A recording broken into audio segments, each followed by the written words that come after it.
Hello everyone, welcome back to GraveTales. I know many of you enjoy listening to these videos as you fall asleep. I want you to leave a comment on where in the world you're tuning in from, and if you're enjoying the story, be sure to like and subscribe. Alright, now, let's get into tonight's stories. It was just past 11:30 on a Tuesday night when Lena called me. I remember that because I'd just turned off the living room lights and was headed to bed, carrying my phone by instinct, even though I didn't plan on checking it again.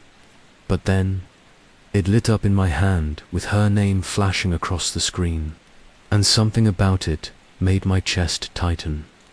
We hadn't talked much lately, not because of a fight or anything, just life drifting the way it does. But Lena wasn't the kind of person to call late, not unless it was something serious. And when I answered, I heard her breathing before she said a single word. Shaky, uneven, like she was trying to keep herself from crying and failing. "Hey," I said, already heading back to the kitchen and flipping the lights on. "What's wrong?" There was a long pause. Then her voice came through, small and broken. "He sent me a letter." I didn't say anything right away. I waited, thinking I'd misheard her, or that more explanation was coming. But she just kept breathing like she was holding something inside her mouth, afraid that saying it out loud would make it more real. "Lena, who?" she sniffed. I heard the rustle of paper in the background. "Tyler." And that's when the chill started. "Tyler." "Grange?" I asked, voice dipping lower. "Lena, that's not funny." "I'm not joking," she said. "It was on my kitchen table when I got home from work. I didn't put it there. I locked the door before I left. I know I did. That name, Tyler, was one I hadn't heard in nearly 2 years, and for good reason. Tyler was Lena's ex-boyfriend, and not just the messy breakup kind of ex. He was currently serving a life sentence for murder. He'd stabbed his roommate 32 times in what prosecutors called an outburst of explosive violence, and Lena had been dragged into the whole thing, questioned, harassed by the media, and forced to testify. She hadn't spoken his name since the trial ended. I didn't fully believe her. Not at first. "Are you sure it's real? Maybe it's a prank. Maybe someone's messing with you." "I thought that too," she said quickly, but her voice cracked, and she let out a bitter little laugh. "He called me Bluebird. That made me sit down." Tyler used to call her that. Not out in public, only in the private, quiet corners of their relationship. It was a weird nickname, something about how her eyes looked when she cried. He used to say she reminded him of a baby bird that fell out of the nest. I only knew about it because Lena had told me once, drunk and embarrassed, back when they were still together. It wasn't a name anyone else would know. "Can you come over?" she asked. I didn't hesitate. "I'm on my way." Her apartment was across town.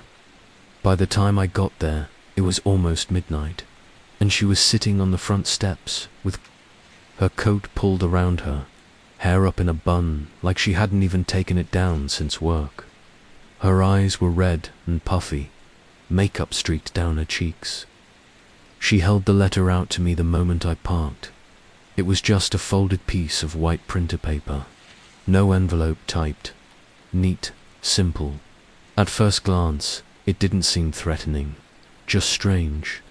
It read, "Bluebird, I saw you in the courthouse. You wouldn't look at me. That was cruel.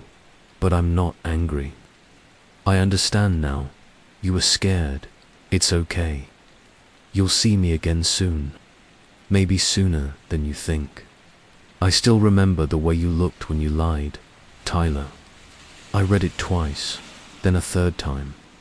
My stomach turned more each time I reached the final sentence. "You locked the door before you left?" I asked. I double-checked it. Deadbolt. 2.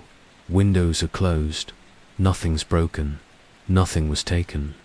Just the letter. Just that. The words sat between us like a stain. I didn't want to scare her, but the implications were obvious. Someone had been inside her home. They hadn't stolen anything. They hadn't wrecked the place. They'd just left the letter perfectly placed on her kitchen table where she'd be sure to find it. That made it worse somehow. You haven't talked to anyone who knew him? I asked. No mutual friends, old co-workers. She shook her head. Everyone cut him off. Everyone hated him. After what he did, she didn't finish the sentence, and she didn't have to. We both remembered the headlines. Tyler Grange was convicted of murdering his roommate, Eric Hall, in one of the most gruesome cases in our city's history. It wasn't just the number of stab wounds. It was how clean the apartment had been otherwise. How Eric had been posed on the couch after. How nothing was stolen. The prosecution said it was a murder born from resentment, pride, and rage. Tyler never confessed, but the evidence was overwhelming, and Lena had testified that he'd grown increasingly erratic before the murder, that he'd confessed violent thoughts to her, that she feared what he might be capable of. That testimony helped put him away, and now he was writing to her, or someone was. I thought maybe you'd recognize the style, she said, his voice or whatever.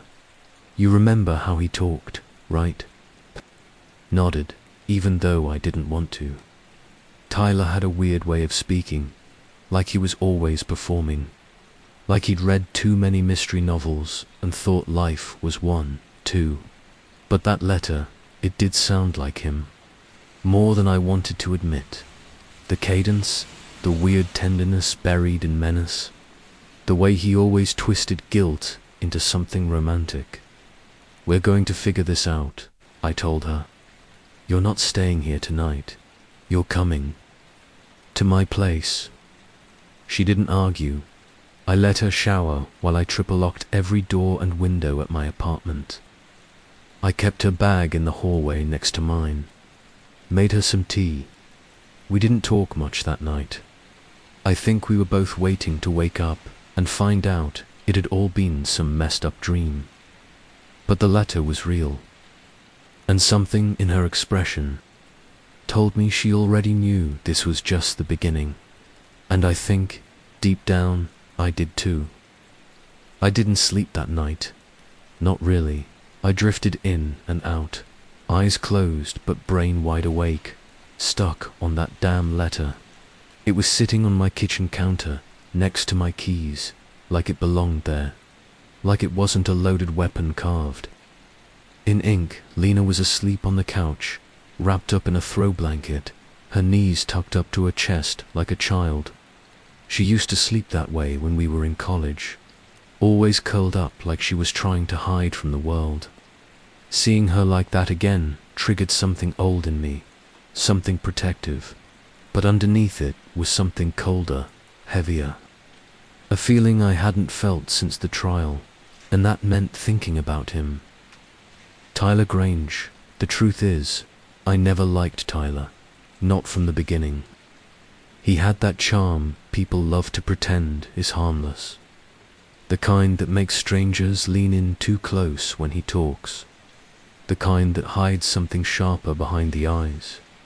But back when Lena first introduced us, maybe 5 years ago now, he seemed normal. A little too smooth, maybe, but I chalked it up to nerves. He worked in graphic design, freelanced from home, was obsessed with Scandinavian crime fiction and ambient techno music. Lena met him on a dating app and said he was so smart, it's annoying. That was her type, clever and complicated. Things moved fast between them. Within 4 months, he had a drawer at her place. By 6 months, he had his own key. I remember joking with her at the time, saying, "You sure about this guy?" But she just smiled and said, "He's intense. Yeah, but he listens to me. That was how it always started with him, listening. He'd sit across from you with that quiet attention, like every word you said was sacred. People loved that, especially people who were used to being ignored. Lena's last boyfriend barely remembered her birthday. Tyler memorized her favorite passages from books. He wrote her long emails when they argued instead of yelling. He baked her bread, played her weird European horror films, and paused to explain the symbolism. It all looked like love from the outside, but it didn't stay that way. The first time she told me he'd scared her was during a thunderstorm, maybe a year into their relationship. She called me after he'd stormed out, furious because she had texted an old co-worker, someone he didn't like. She told me Tyler had thrown his phone against the wall, hard enough to crack the screen, and said, "You think I don't see what you're doing?" She brushed it off a few days later, said he'd apologized, cried, even offered to go to therapy. But that was Tyler's pattern. Explode, weep, then morph into the perfect boyfriend for just long enough to make her question whether she'd imagined the outburst, but none of us imagined the trial. When news broke about Eric Hall, Tyler's roommate at the time, it was everywhere. Eric had been found dead in their shared apartment in early March. The building manager had called the police after neighbors complained about the smell. Tyler wasn't home when they found the body, but his car was parked in the lot, and his phone pinged from a tower just a few blocks away. He'd gone missing, completely vanished for 3 days. When police caught up to him, he was walking barefoot along a stretch of industrial road, covered in cuts, mumbling something about too many eyes. Lena didn't want to believe it. At first, she thought maybe it had been self-defense or a robbery gone wrong. But then more details came out, and the more we learned, the worse it got. Eric hadn't just been stabbed, he'd been mutilated. 32 separate wounds, several of them post-mortem. No signs of forced entry. No defensive wounds on Tyler, despite his claims. The knife was found in a laundry hamper, and Tyler had wiped down Eric's laptop and phone. They said it was personal. The trial was like something out of a horror show. Tyler refused a plea deal, insisted on representing himself for part of the proceedings before finally accepting a public defender. And Lena, poor Lena, got subpoenaed as a witness, because Tyler had confided in her, months before the murder, about his problems with Eric, about how he felt watched, set up, betrayed. She had screenshots of texts he'd sent her at 2 a.m., talking about Eric like he was a demon in disguise. He called Eric the rot in the walls, said he heard him whispering through the vents. Lena hadn't thought much of it at the time. Tyler always had a flair for the dramatic. But when the defense tried to paint Eric as an aggressive drug dealer and Lena as a manipulative ex who planted suspicion, the prosecution came down hard. And then came Tyler's moment. I'll never forget the way he looked at her from the defendant's table. She was on the stand, crying, trying to explain that she'd never wanted to testify, that she'd just wanted to tell the truth. And Tyler, in a grey suit that didn't quite fit him, leaned forward and smiled. "You're doing great, Bluebird," he said, loud enough for the room to hear. That was when the judge threatened to have him removed. But it didn't matter. The jury came back with a guilty verdict in less than 4 hours. First-degree murder. Life without parole. He didn't even flinch when they read the sentence. He just stared at Lena, quiet and calm, until the bailiffs cuffed him and led him away. We thought that would be the end of it. Lena cut her hair, moved apartments, took a break from work and therapy, slowly tried to piece herself back together. Tyler's name was buried in court records and podcasts, locked away with him in a maximum security prison to states over. Until last night, until that letter showed up out of nowhere, as if time had snapped in reverse, as if he'd never left, as if the trial, the years of distance, all the damage, none of it mattered anymore. And worst of all, that strange part of me that had always felt something was off about Tyler. It was whispering again. He was in prison. He had to be in prison. And yet, that letter was real. That signature was his, and I had a sick feeling that it wouldn't be the last one. The next morning, we brought the letter to the police, not 911. We weren't that dramatic, or at least we told ourselves that. We just drove to the precinct, the letter in a clear Ziploc bag, like something precious and radioactive. I half expected the officers at the front desk to shrug it off, tell us we were overreacting. But once we explained who Lena was and whose name was on the letter, things shifted, not in the way we hoped. Not helpful, just guarded. The officer who took our statement, a square-jawed guy named Detective Rios, read the letter twice. He kept a straight face, but I caught it, the tight pull at the corner of his mouth. The same expression I'd seen the night Lena first handed it to me. That flicker of disbelief pressed flat under professional detachment. I can tell you. Right now, he said, Tyler Grange is still in custody. Life without parole. He hasn't left that facility in over 2 years, not for a second. So how do you explain this? I asked. We can't, not yet. He bagged the letter and told us it would go through fingerprint analysis and handwriting. Comparison, they'd also be contacting the prison, just to cover every base. But even then, even as he tried to reassure us, he didn't say it wasn't real. He didn't laugh it off as a prank, because it wasn't just the content, it was the tone, the unnerving calmness, the intimacy of it, and it was signed Tyler, exactly the way he used to sign cards and notes to Lena, not a full name, not love. Tyler, just Tyler, like the end of a thought. Do you think it could be someone imitating him? Lena asked quietly, like someone obsessed with the trial. Rios hesitated. It's possible.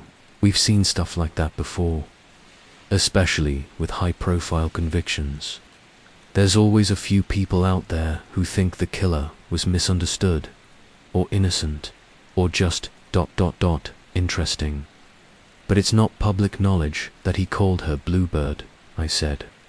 That nickname, it was private. Rios didn't answer that. He just wrote something down. Afterward, we went back to my apartment. Lena sat on the couch, curled up in the same blanket as the night before. She didn't say much. I could tell she was already withdrawing again into that quiet place she went when things got too loud inside her head. She always used to do that when she and Tyler would fight.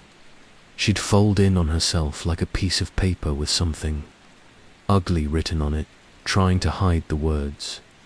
I started searching online, trying to figure out how this could have happened. Tyler's name brought up hundreds of hits, articles, Reddit threads, YouTube breakdowns of the case, conspiracy blogs, you name it, there were theories. Some people thought he was innocent and had been framed by the police. Others, said Eric, was involved in something darker, drugs, money laundering, even cult activity. A few believed Tyler had opened a door to something not entirely human. That was the fringe stuff. But buried in all of it were the fans. The ones who genuinely adored him, posting quotes from his trial, arguing that he was poetic, brilliant, misunderstood. I found one blog in particular that chilled me. It hadn't been updated in months, but its last post was titled, "He warned her, she didn't listen." It was about Lena. Someone had copied parts of her testimony and torn it apart line by line, calling her a liar, a coward, a manipulative puppet. They'd even posted a grainy photo of her leaving the courthouse, circled in red like some kind of target. There was no name attached to the blog, no contact info, just post after post defending Tyler with obsessive detail. I didn't show it to Lena, not yet. She didn't need to see that. Instead, I made tea again, sat next to her, let her put her head on my shoulder like she used to. And for a while, we sat in silence, both pretending we didn't notice the weight growing in the room. Later that night, she went back to her apartment. She insisted on it, said she couldn't hide forever, that if it was a prank, she wasn't going to let them scare her out of her own life. I understood, but I still felt uneasy letting her go. I told her to keep the lights on, to text me if anything felt off. She nodded, promised she would. An hour later, my phone buzzed. It was a picture, blurry, lit by the warm glow of her kitchen lights. It was another letter, this time left on her bed. No sign of forced entry. No windows broken. Door was locked. She'd only been home 20 minutes. The message was short, even colder than the first. Took you long enough to come back. I remember the way you sleep. You never moved much, Tyler. I stared at the screen, pulse thudding in my ears. There was no way he could have gotten that close. Not unless Sai called her. She answered immediately, her voice a frantic whisper. He was in my house, she said. He was in my bedroom. I checked everything. I swear I checked. Get out, I told her. Now, don't pack. Just go. I'm coming to get you. This time, I didn't even wait for her to protest. I was already grabbing my keys, and as I pulled out of my driveway, I had one sick, terrifying thought I couldn't shake. This isn't a prank. Whoever was doing this didn't just want to scare her. They wanted her to know they'd been watching, and they weren't finished yet. The second letter was different. Not in content that was still short, menacing, eerily intimate, but in delivery. There was no mystery about how it got there this time. No illusion of the supernatural. It hadn't been slipped through a window or left floating on the kitchen counter like a calling card from a ghost. It was sitting on the passenger seat of Lena's car, right there, out in the open, and the doors had been locked. She found it the next morning when we left my apartment. To grab coffee, we were trying to play it normal, or at least act like normal was still something we could reach. The sky was grey, the kind of flat, colourless morning that always made the city feel like it was holding its breath. She opened the door, slid into the passenger seat, and froze. No scream, no jump, just silence, the kind that prickles the air. Then, very quietly, "It's here again." I came around and looked. Folded paper, same font, same rhythm. You parked 2 inches closer to the curb this time. I wonder what else has changed. Maybe nothing. Maybe you still dream about me, Tyler. There were no signs of a break-in, no scratches, no glass. The locks were intact. Lena was meticulous about that sort of thing. Always had been. Even when we were roommates, she double-checked the back door twice before bed. Sometimes I used to tease her for it. Now I was grateful for the habit, because we knew with absolute certainty that the letter hadn't been there the night before. We'd gotten home late. Lena had walked me to the car to grab her spare charger. There was nothing on the seat then. Whoever left it had done so between 2 a.m. and 7:30 a.m., which meant they knew where we were, knew what we drove. Knew we hadn't left yet. That timing wasn't luck. That was watching. We went straight back inside and locked the door behind us. Lena was shaking. Not crying, just shaking. Quiet and hollowed out, like she didn't have the energy to panic anymore. She just stood in the middle of my living room, holding the letter like it was contagious. "I don't understand how he's doing this," she said finally. "I don't understand how he could know these things. It's like he's right outside, but he's not, because he can't be, right? He's in prison, so how, Lena?" I said. "Stop." Because I'd seen this spiral before. I'd watched her crumble during the trial, piece by piece. Panic made her brain eat itself. And this was worse, because it wasn't just about what had happened. It was about what was happening right now. We sat down, went over everything again. Locations, timelines, details.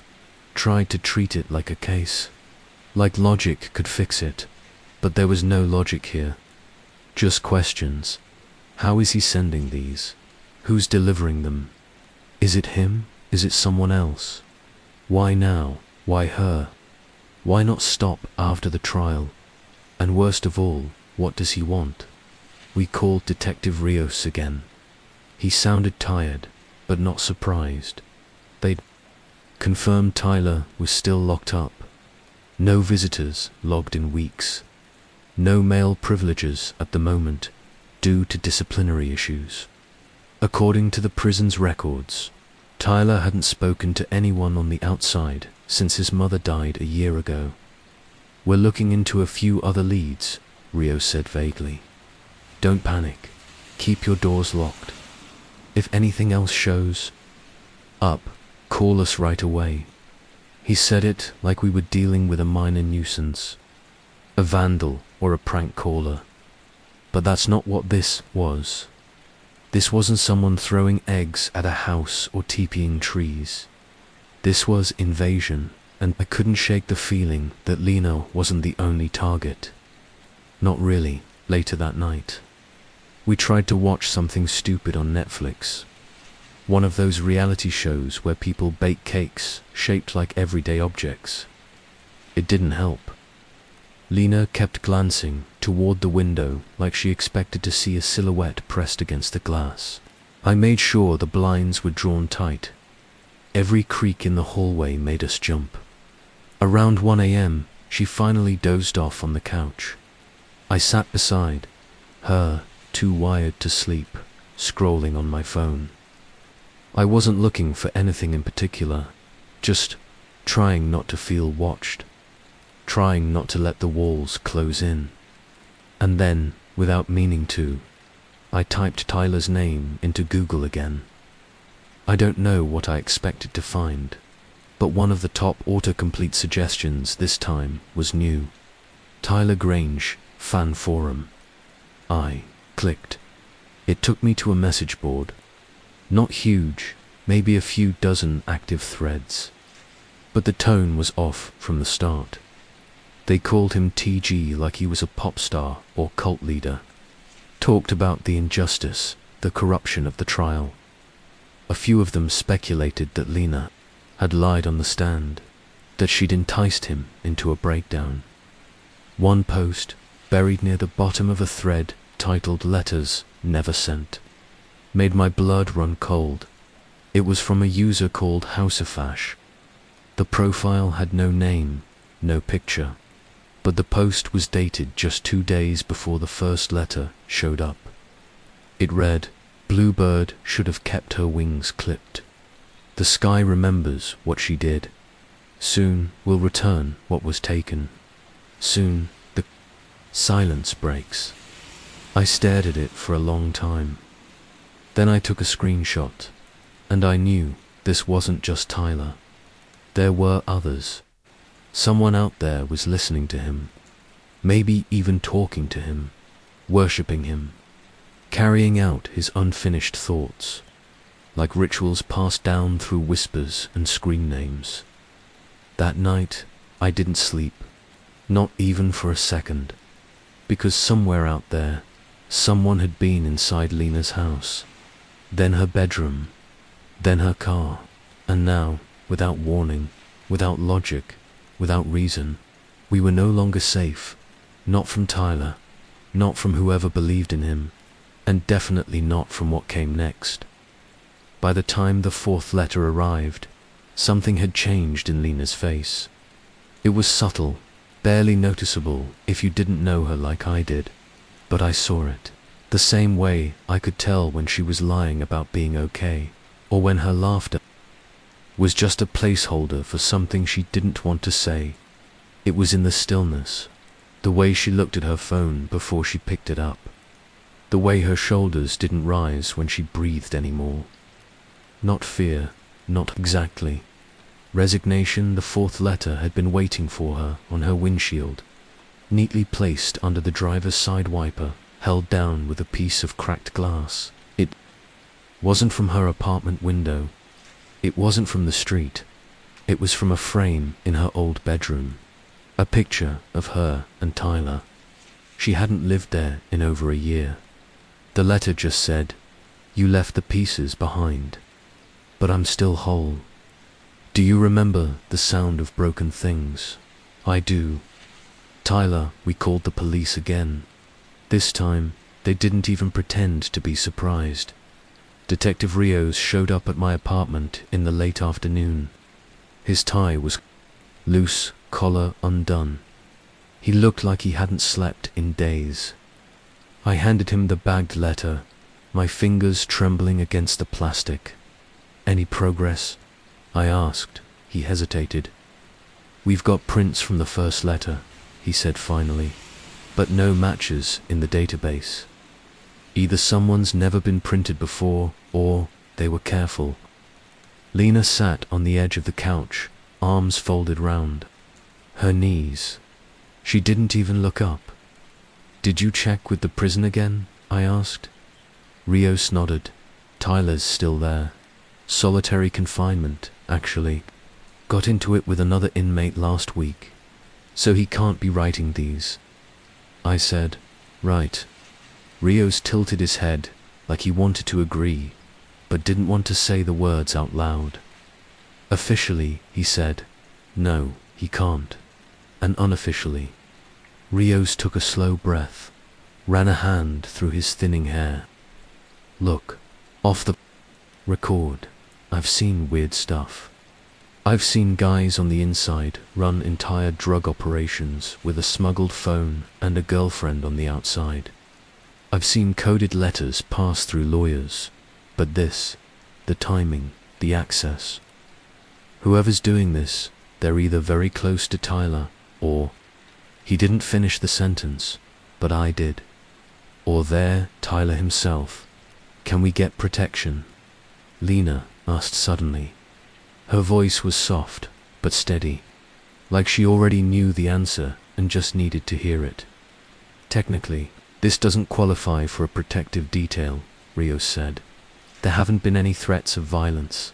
Nothing actionable, just disturbing content." She laughed. It was hollow and short. "I guess you want him to say he's going to kill me before you'll actually do anything," she said. "I didn't say that," Rios replied gently. "I'm saying there are steps we can take. Surveillance, increased. Patrols.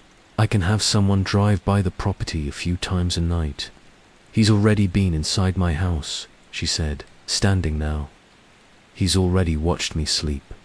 He's already broken into my car. He's already touched things from my old room. What the hell do you think a patrol is going to do?"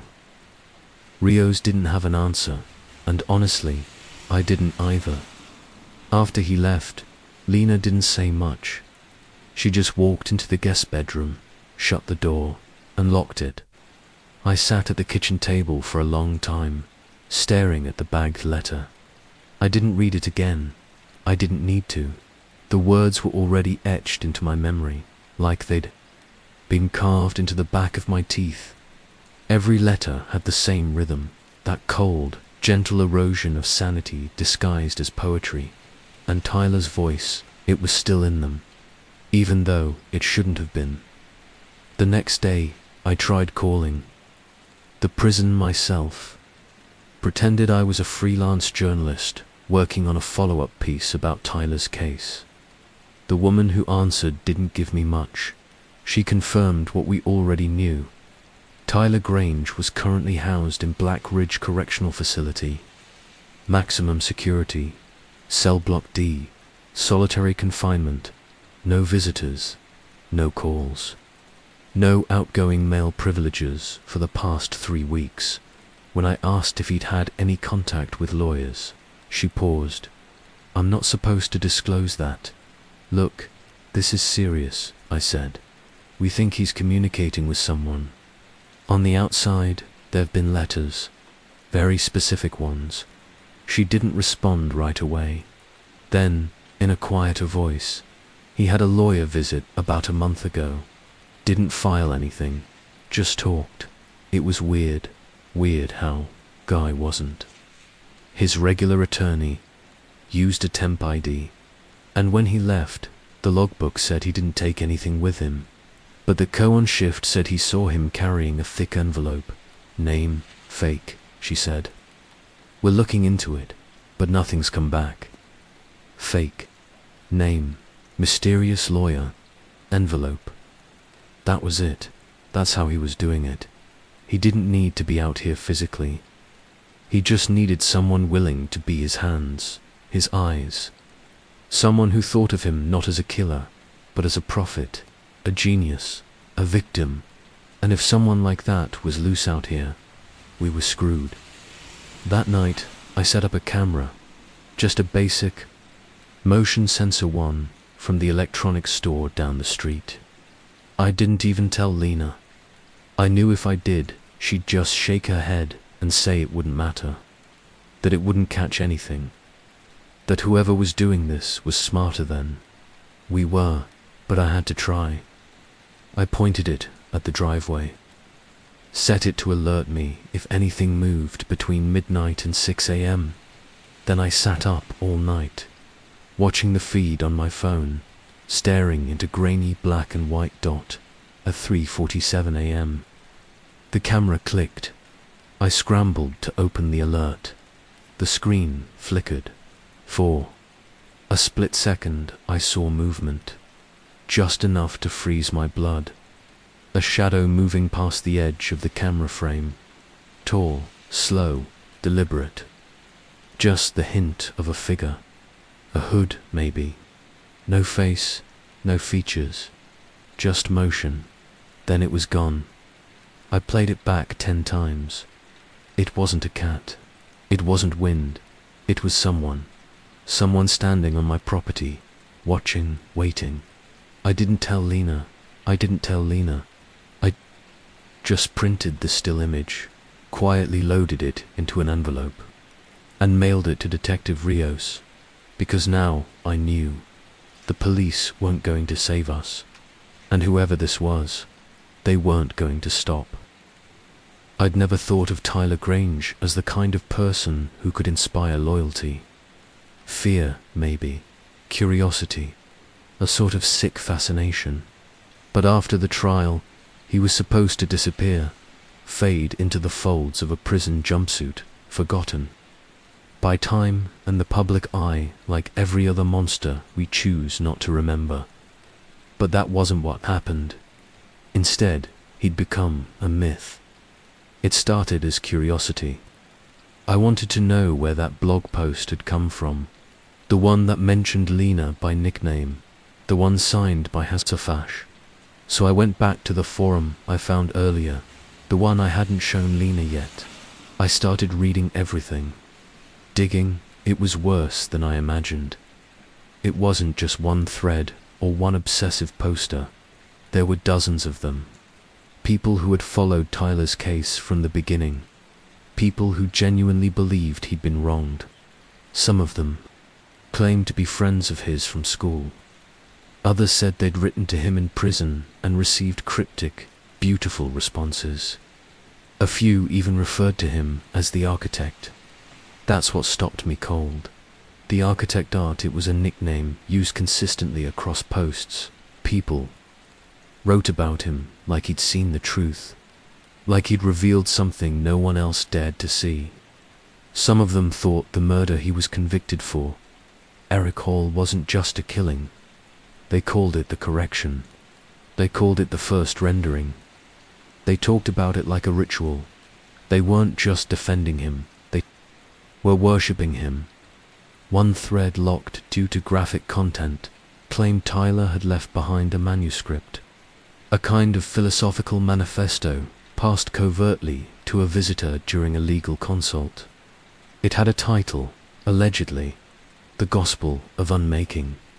Most of the thread was nonsense, but one user, crevasse_saint, posted something that made me physically sick.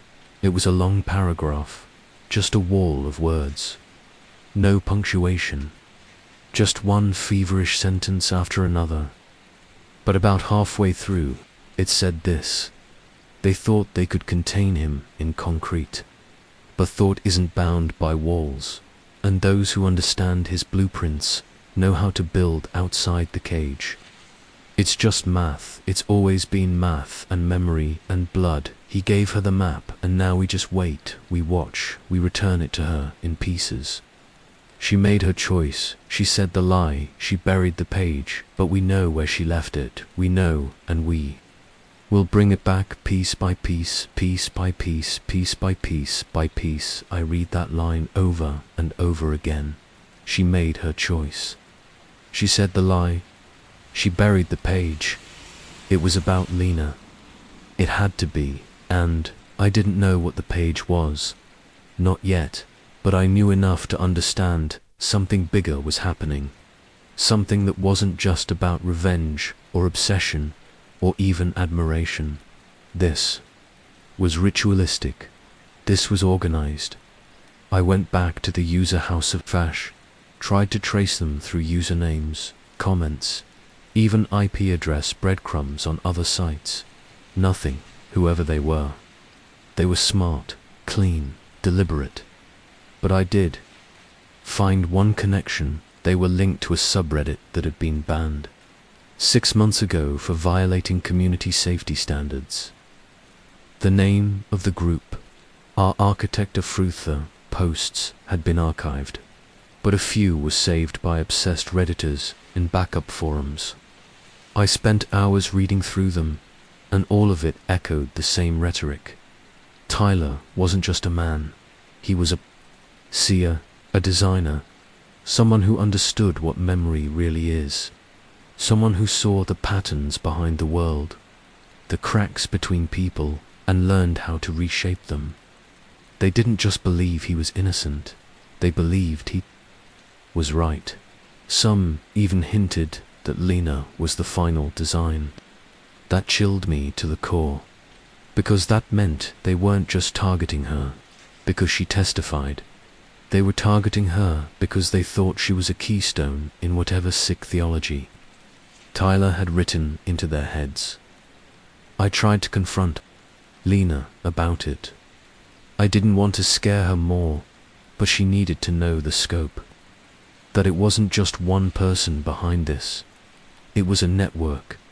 She was in the kitchen when I brought it up. She was stirring tea. She didn't turn around when I told her what I'd found, but her hand froze on the handle. I know, she said quietly. I blinked, you know. I saw them, she whispered. I saw them outside my apartment 2 weeks ago, before the first letter. I felt the air leave my lungs. Why didn't you tell me? Because I thought I was being paranoid, she said. I thought it was just my brain, freaking out. But now, I think they wanted me to see them. I think it was part of it, like a test. I walked toward her slowly. What else have you seen? She hesitated, then turned to face me, and I swear there was something new in her eyes. Not madness. Not fear, recognition. Double quotes. There was a man, she said. He was at the trial. always sitting 2 rows behind me. I never thought about it at the time, but he's in the forum photos now. He has the same scar above his lip. I remember him. He smiled at me when they read the verdict. A sound escaped my throat. Half growl, half groan. Rage, maybe. Or horror. Or both.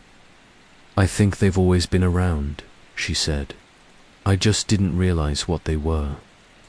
I felt something shift inside me. Something quiet and permanent. Like the first moment you realize a dream isn't a dream anymore. That the shadow at the end of the hallway is real and it's moving toward you. I sat down, opened my laptop again. I knew what I had to do. Find them, track them, expose them. But as I scrolled deeper into the threads, I came across a new post. It was posted just minutes ago, from a new account. No name, no icon, just text. You're not supposed to be looking at this. This isn't for you.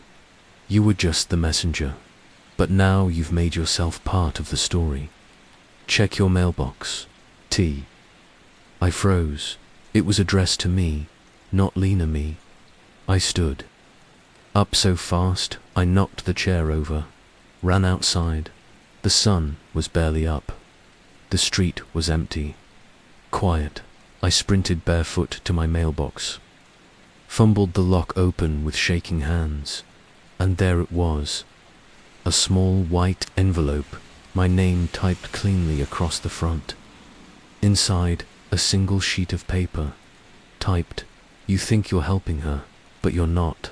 You're preserving the lie. And lies don't last forever." I remember what you said in the parking lot after the trial. I remember everything.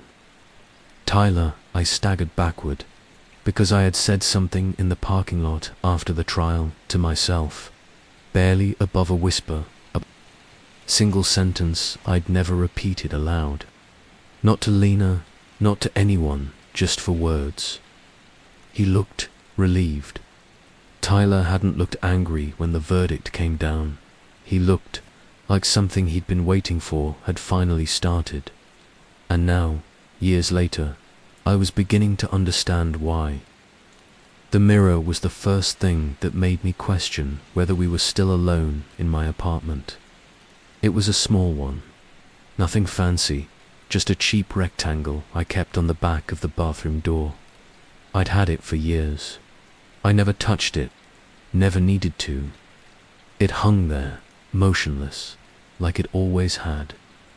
But on that morning, the one after I got the letter in my mailbox, it was tilted, not broken, not smashed, just tilted slightly to the left, barely noticeable. But wrong in the way that only something familiar can be when it turns against you. I stared at it for a full minute. My mind raced with possibilities. Maybe I bumped it. Maybe it came loose. Maybe I was imagining it. But deep down, I knew. Better that mirror hadn't moved in years. And now it had. I didn't say anything to Lena at first. She was already shaken from the night before.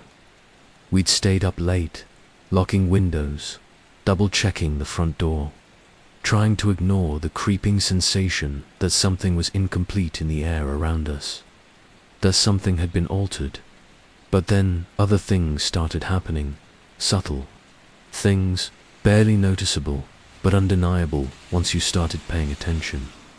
Her toothbrush had moved, slightly closer to the left edge of the sink. One of my kitchen chairs was pulled out just 2 inches from the table. A drawer was left slightly ajar, though we never used it. At first, we thought maybe we were losing track of ourselves. Trauma does that. It rewires your brain. You question your own memory, your own eyes. We told ourselves we were tired, stressed, seeing things that weren't there. But then Lena found the photos. It was tucked inside a book on my shelf. A novel I hadn't opened in years. It was one of those generic thrillers, the kind you grab at an airport. I didn't even remember owning it, but she pulled it off the shelf while browsing, opened it at random, and there it was. A Polaroid fresh, glossy, that showed the two of us sleeping on the couch. From behind, like someone had taken the photo from the kitchen doorway. My heart nearly stopped. I checked the timestamp on the back, written in neat, blocky ink. 3:22 a.m., July 12th. That was 2 nights ago. I flipped the photo over and scanned. Every detail, the way our bodies were angled, the blanket barely covering Lena's foot, the lamp in the background casting a weak glow across the room. I remembered that night. We'd fallen asleep watching something on TV. I thought I'd woken up once, around 3 a.m., thought I heard something in the kitchen. But when I checked, the lights were off and the hallway was empty. I'd gone back to sleep. Now I realized I hadn't imagined it. Someone had been standing there, watching, photographing us, inside my home. I locked every door again, double-checked the windows, even pulled the dresser in front of the guest room door where Lena was sleeping. She didn't argue, she helped me push it. Neither of us said it aloud, but we both knew it wasn't paranoia anymore. It was invasion. The next morning, I went to the hardware store and bought a new lock, the kind with a keypad and deadbolt. Reinforcement, I changed all the passcodes, called a security company about installing motion sensors and cameras inside. I wanted the works, infrared, live streaming, cloud backups. I didn't care what it cost, because whatever this was, it wasn't just harassment anymore. It was possession. Not legally, not physically, but psychologically.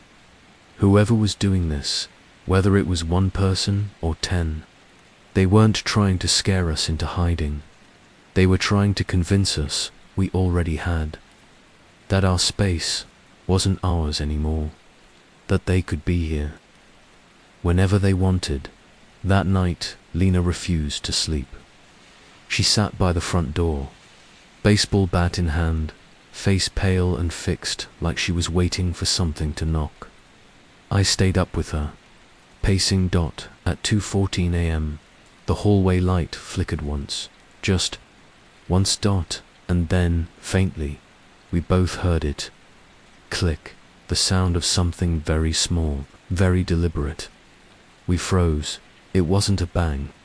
It wasn't a footstep. It was the sound of something being placed on the floor.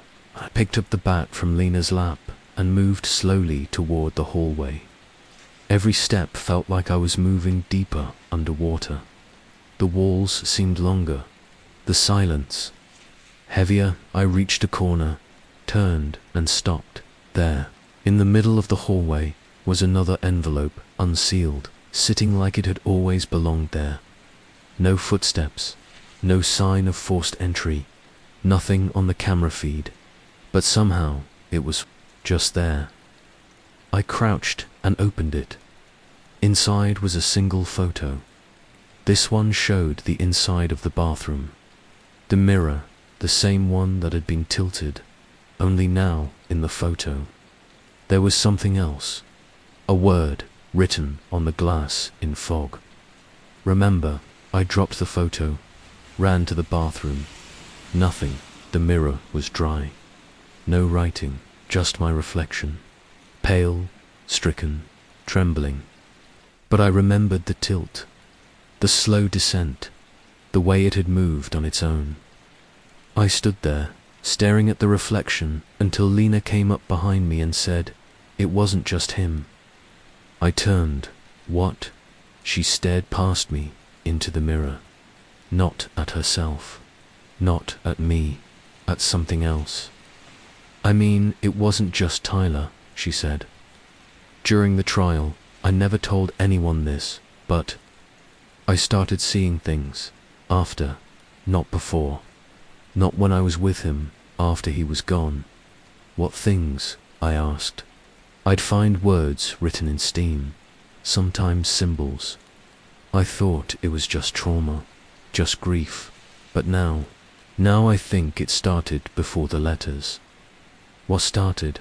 She looked at me dead in the eye. The undoing. The word hit me like a cold wave, and though I didn't fully understand it, not yet, I knew it was important, because Lena didn't call things dramatic. She wasn't poetic like Tyler.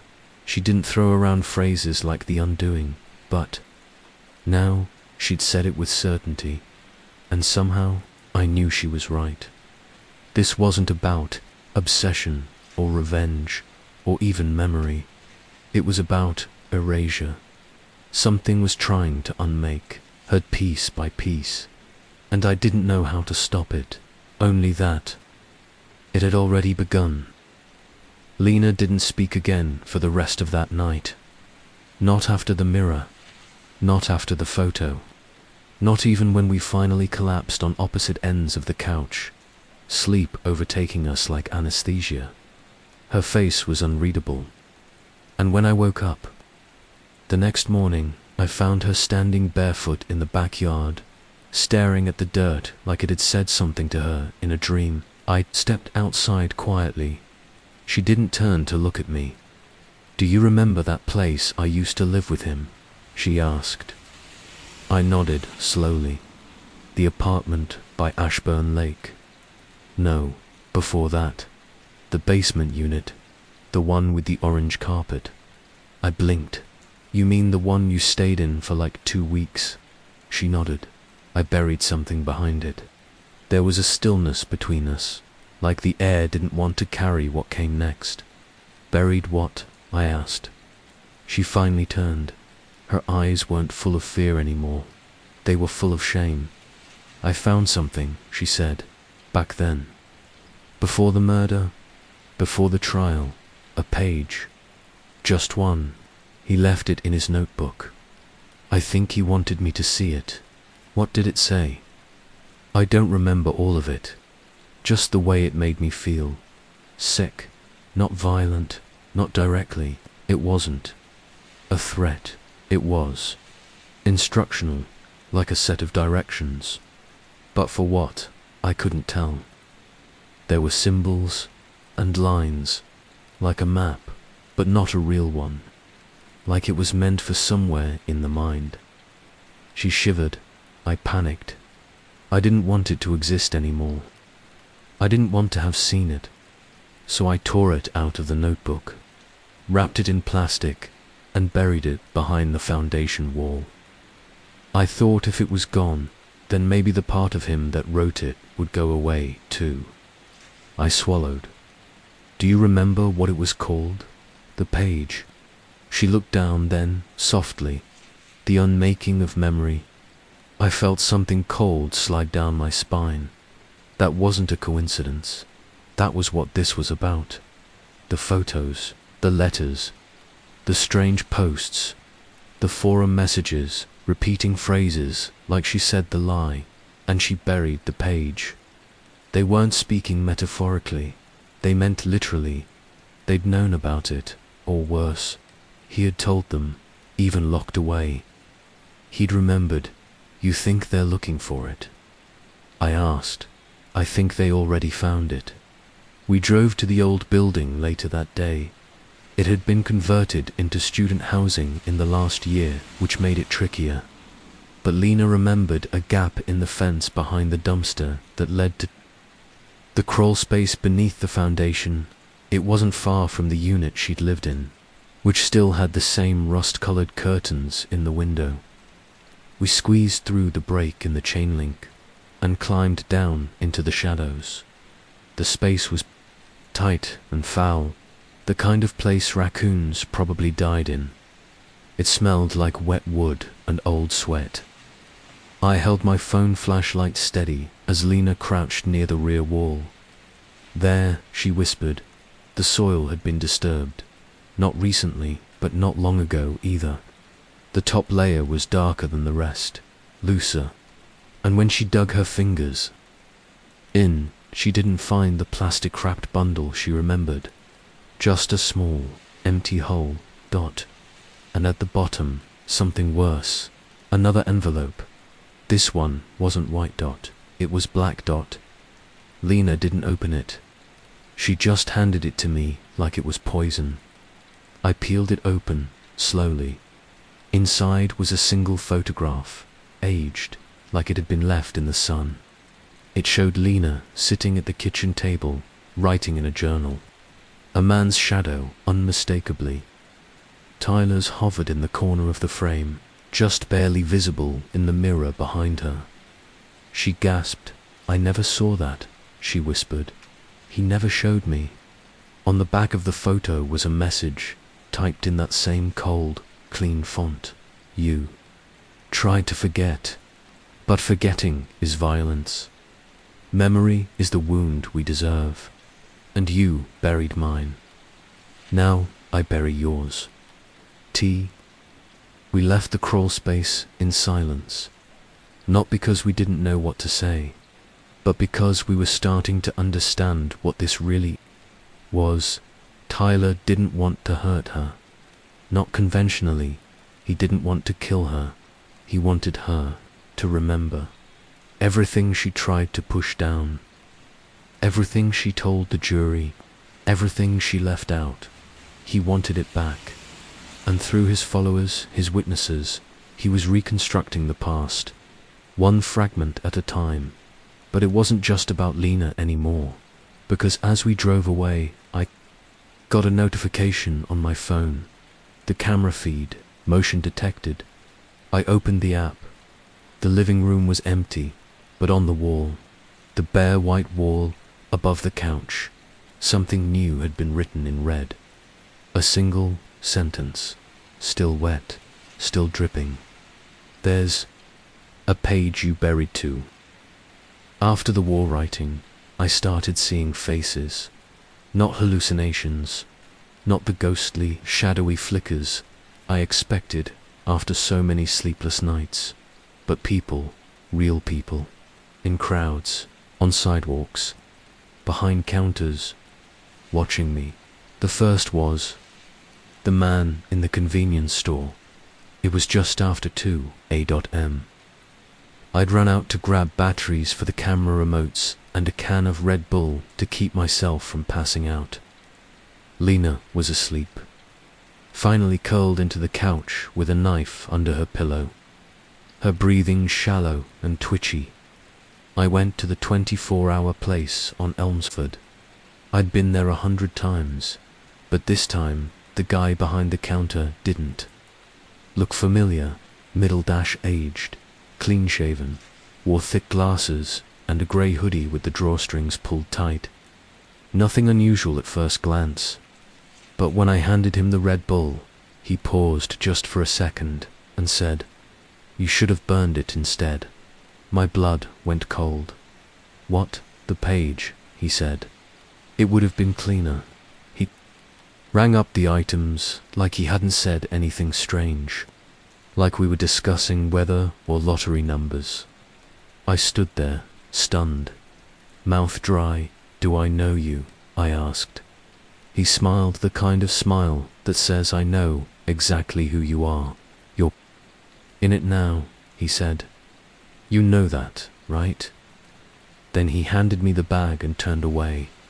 I left in a daze. Didn't say a word the whole drive back. When I got home, Lena was still asleep. I sat on the porch for nearly an hour, the bag of batteries growing warm in my hands, wondering how long they'd been among us. How long these witnesses, these quiet devotees of Tyler Grange, had been embedded in our routines. How many of them had passed us on the street. How many had stood behind us in line at the pharmacy. How many had smiled at us. 2 days later, I found another dot at Lena's workplace.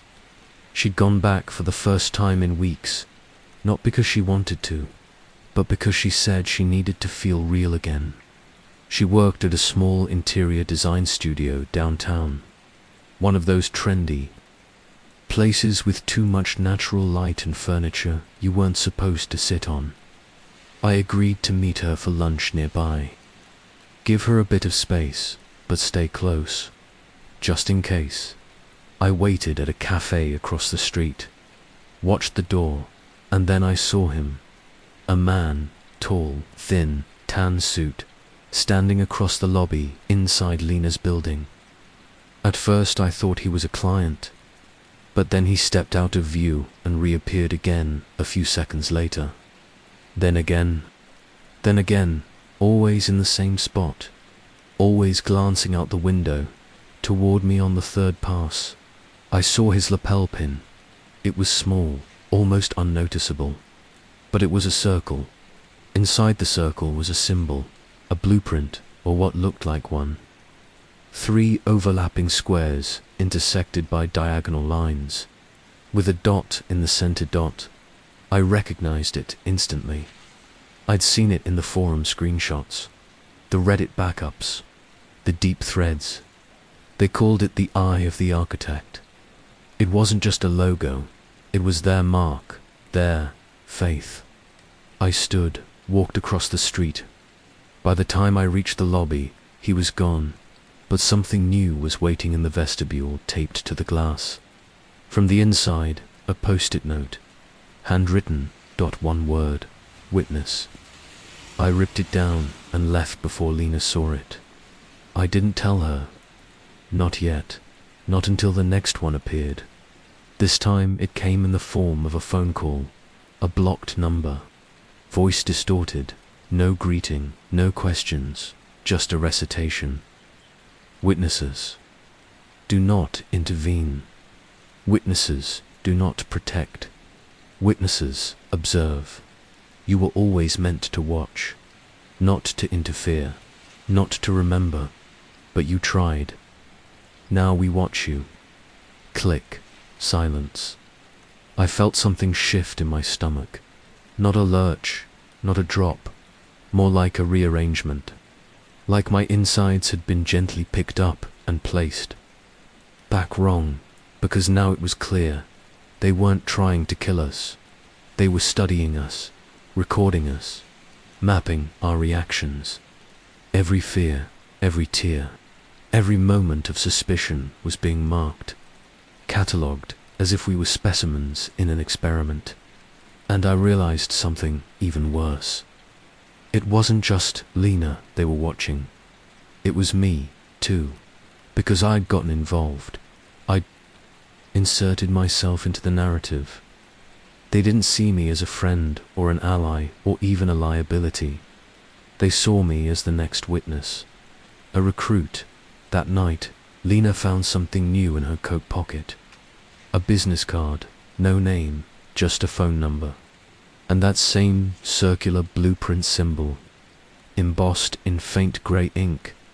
I took it from her and scanned it with an app I use for encrypted codes. Nothing. Then I flipped it over, on the back, in perfect block letters. When you're ready to remember what you did.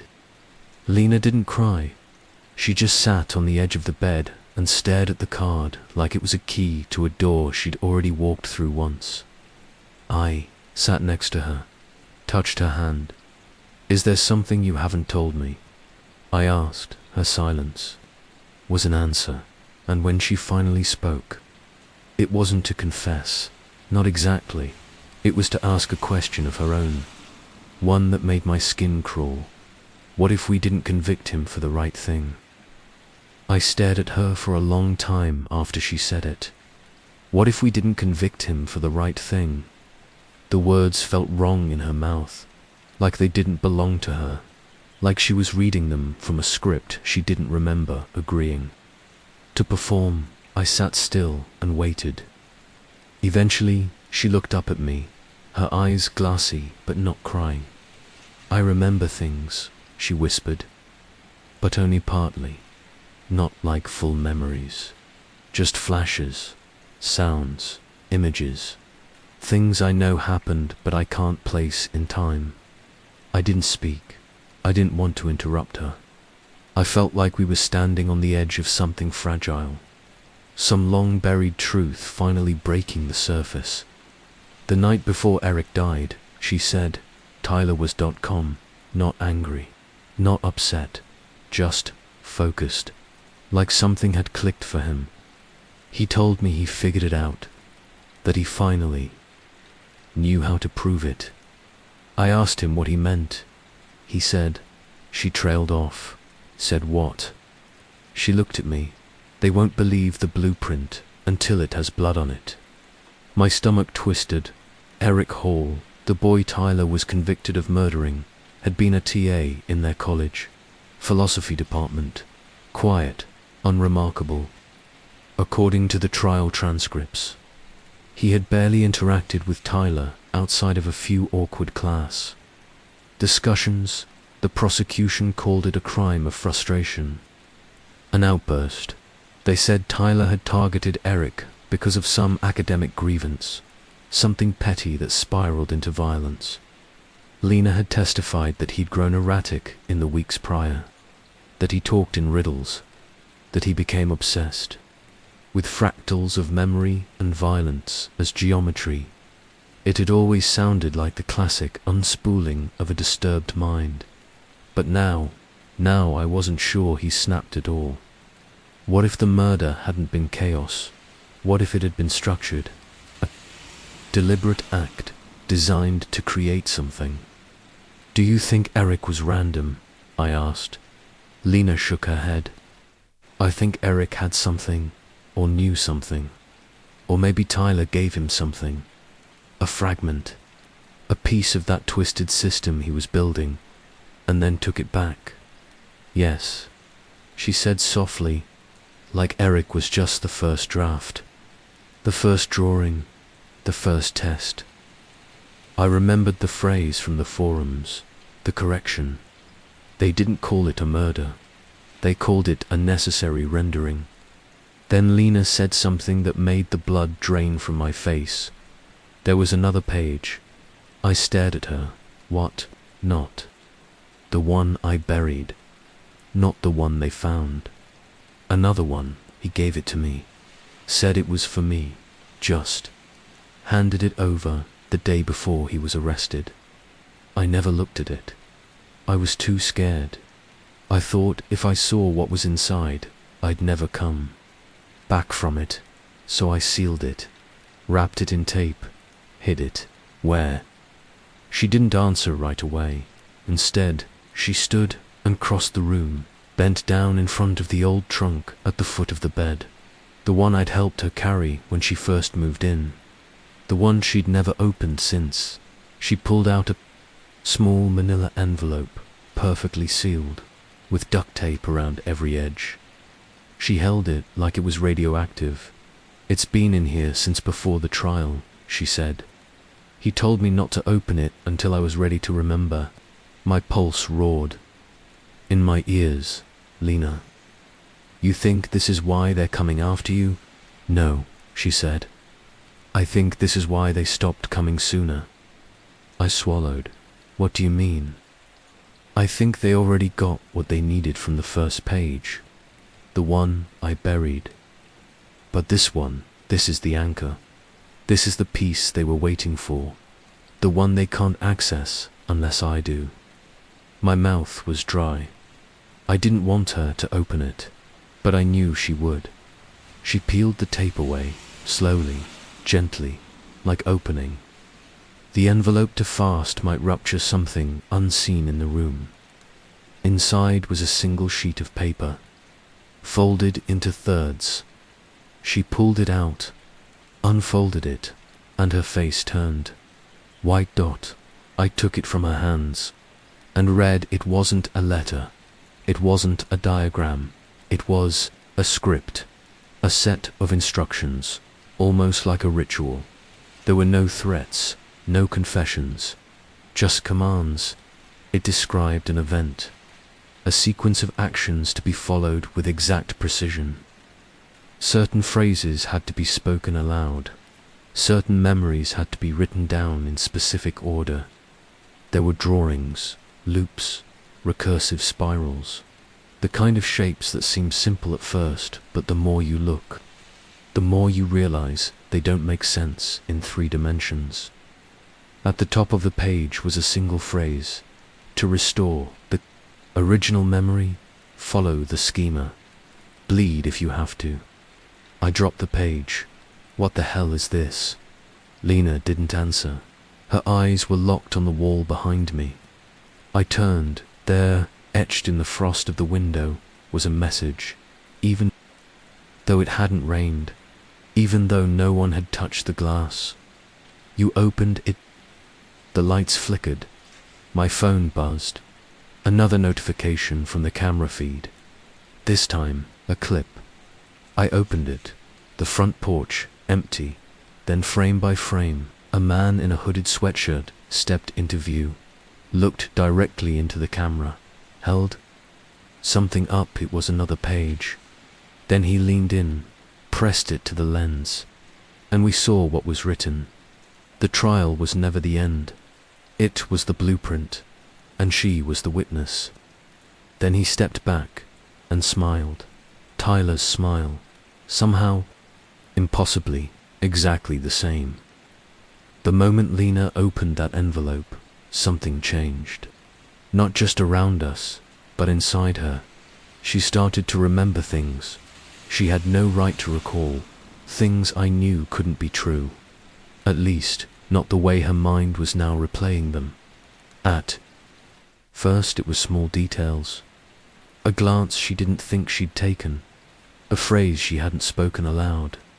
A smile that looked too forced, but then the flashbacks came. Sharp and intrusive, like shattered glass in her mind. She'd be sitting quietly, staring out the window, when suddenly her body would tense, and she'd cry out, "No, not that way," or "Stop, don't say that." I would ask what was wrong, but sometimes she wouldn't answer. Other times, her voice was distant, like a recording played back at the wrong speed. "I'm seeing another version," she told me one night, voice barely above a whisper. Another timeline. One where he wasn't just the murderer, but something else, something worse. I didn't want to believe it. Not because it was impossible, but because it was too awful to imagine. One evening, she handed me the page again. The schema. She traced her finger over the instructions. "This isn't just a way to remember," she said. "It's a way to rewrite, to replace, if I follow it. I'm not sure what will come back, or what will take its place." The idea of memory as a place you could edit, overwrite, even delete, it was terrifying. But worse was the fact that she felt compelled, like a weight pressing her forward, pushing her to perform the ritual written on that page. "It's not just Tyler anymore," she said. "It's the whole network. The witnesses, the believers. They want me to complete it." And the more she remembered or unremembered, the more the letters kept coming. New photos, new threats, new reminders that the unmaking wasn't finished. Sometimes I would find her in the middle of the night, sitting in the dark, whispering the phrases from the page. Fragment the past, reclaim the blood, render the line. I hated what I was seeing, but I couldn't stop her, because the deeper she went, the clearer it became. The murder, the trial, the letters, none of it was the end. It was just the beginning of something far more sinister. It was a cold evening when the knock came at the door.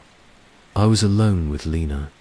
She'd been quieter the last few days, the schema weighing heavier on her mind. The letters had stopped for a while, but the fear in her eyes hadn't faded. The knock was soft, hesitant. She froze. I opened the door to see a man standing there. Mid-30s, sharp features, dark coat, buttoned tight against the chill. He held a simple black envelope, no markings, no return address. "May I come in?" he asked calmly. Something about him was unsettling. Not threatening, exactly, but deliberately measured, like a predator studying its prey. I nodded, stepping aside. He entered silently, glancing around. "Lena Grange," he said. She nodded, her voice barely a whisper. "I bring a message," he continued, sliding the envelope across the table. "From those who watch." She hesitated, then opened it. Inside was a letter, typed in the same clean font. "You stand at the crossroads. To follow the blueprint is to understand. To understand is to change. But change comes with a price. Will you unmake what you are, or become what you were meant to be? Choose carefully." The architect's witnesses, the man looked at us, eyes piercing. "This is your invitation," he said. "One last chance to complete the rendering." Lena's hands trembled. "What happens if I refuse?" she asked. He smiled. Faintly, refusal is not an option. The blueprint shapes reality. You already opened the page. You're part of the design now. He stood and left as quietly as he came. The door closed behind him with a soft click. We sat in stunned silence. The weight of that choice settled like a stone in my chest. Because I realized then, this wasn't just about remembering. It was about becoming. The night Lena decided to begin the ritual was the darkest I'd seen her since this nightmare began. There was a strange calmness about her, like someone who had finally accepted they were walking into a trap, but had no choice but to step forward. She'd locked herself in her bedroom for hours before I finally knocked gently, sliding the schema page across the door frame. "I'm ready," she whispered. I helped her set up the space candles arranged in a spiral on the floor, a small notebook, a pen, and the page itself carefully laid out in front of her. The air felt heavy, like the room was holding its breath. She read aloud the first instruction from the schema, her voice steady but hollow. "Fragment the past. Reclaim the blood." I watched her carefully as she recited phrases I barely understood, words that felt like they were meant to undo something fundamental inside her. Her hands trembled as she picked up the pen and began writing down memories. Not the happy ones, not the everyday moments, but dark, fractured recollections, moments she'd buried deep. Each sentence felt like pulling a thread on a tightly woven tapestry. Then came the hardest part, bleeding if you have to. She took a small blade from her nightstand and, surgical hand, pressed it lightly against her palm. A slow trickle of blood seeped onto the paper, smudging the words like ink mixing with poison. Her eyes fluttered shut. Suddenly, the room shifted. The candles flickered violently despite no breeze. A coldness surged through the air, crawling up my spine. I wanted to reach out and stop her, but I was frozen. Lena's voice changed, becoming layered, her normal tone overlapping with something darker, colder. "Reclaim the blood to rewrite the line. Render the wound. Remember and undo." She opened her eyes and stared straight through me, as if she was no longer fully there. The shadows in the corners deepened, stretching toward her like living things. And then the first whisper, soft, almost inaudible. "You are becoming the blueprint." I gasped. She looked down at her hand, the one still bleeding, and the blood was no longer just red. It shimmered with faint blue lines, like tiny circuits mapping across her skin. Time warped. Minutes stretched into hours, or maybe it was seconds. I couldn't tell anymore. When she finally stopped, her body slumped forward, exhaustion pouring from her, but the change was unmistakable. She wasn't the same.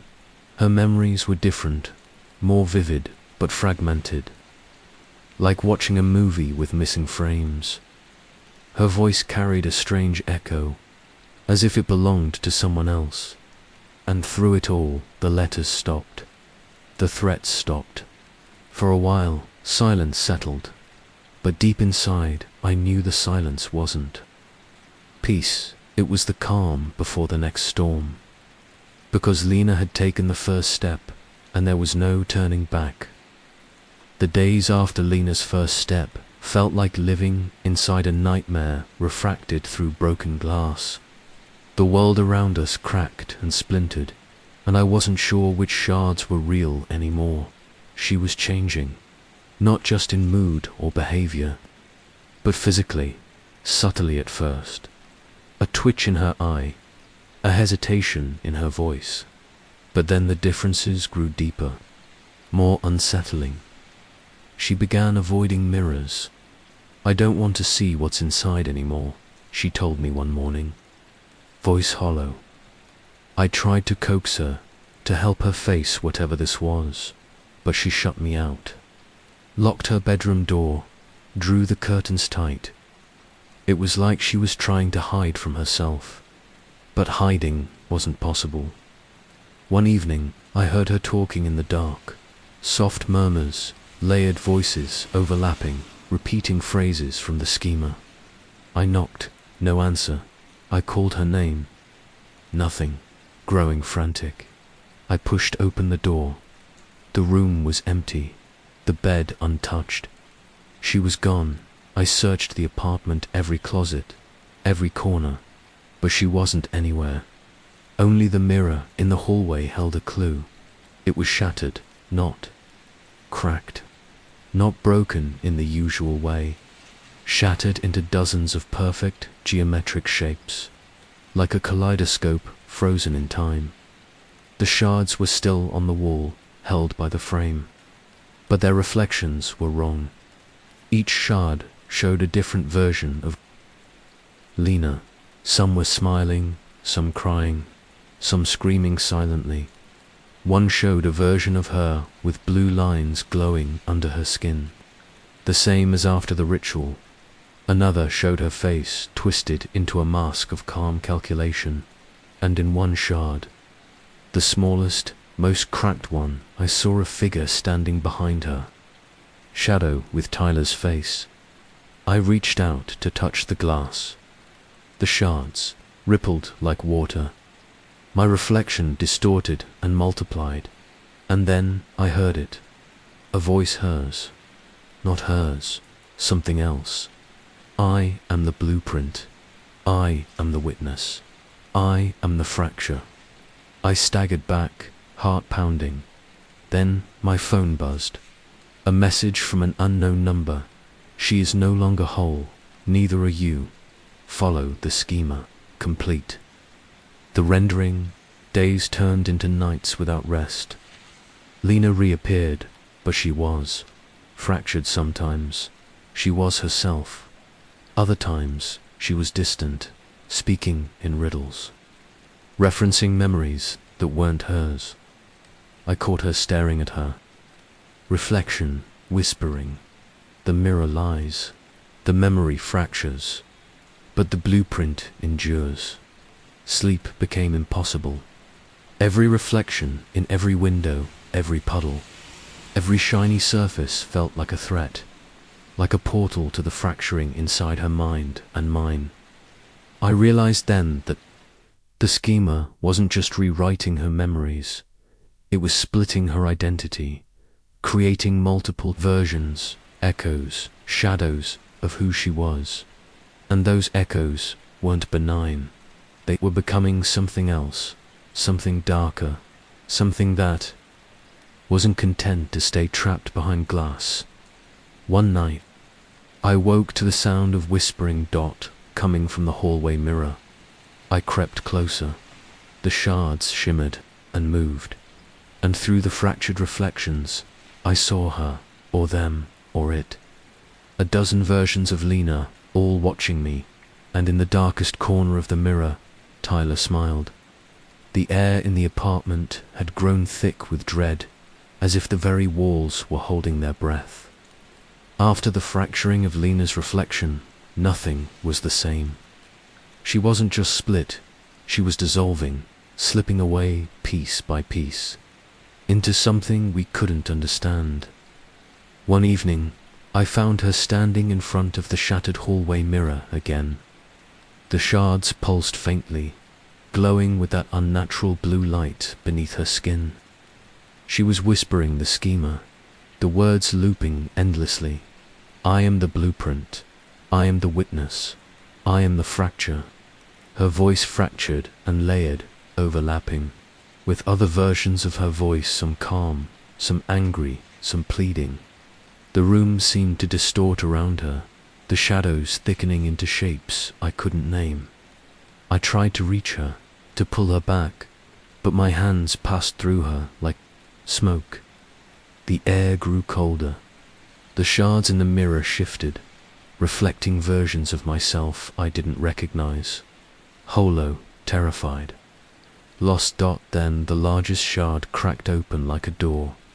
From inside the mirror stepped a figure, Tyler, but not the man.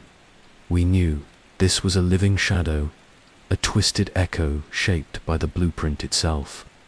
His eyes glowed with that same cold blue light. His smile was wide and cruel. You finished the rendering, he said softly. She is whole again, but not as she was. She is the new blueprint. And you, he turned to me, voice dropping to a whisper that wrapped around my mind like a noose, are the next witness.